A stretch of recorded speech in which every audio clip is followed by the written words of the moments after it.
What's up everyone? Today I'm going to show you how to plug an Ethernet cable into your PS5. So the first thing you want to do is obviously get an Ethernet cable like so. It should be double-ended. So this end will go into your PS5 and the other end will go into your router to get the internet.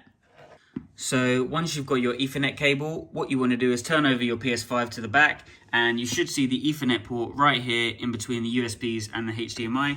So what you want to do is just push it in like so, two hands usually, and then that's in. And it should show you on your screen, LAN is connected.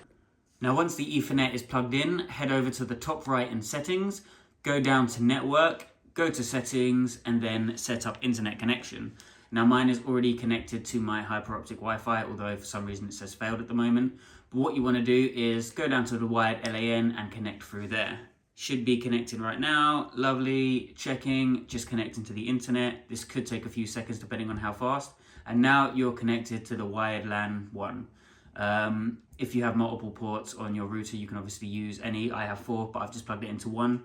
And that is how you set up the Ethernet on your PS5. Thanks for watching and don't forget to subscribe.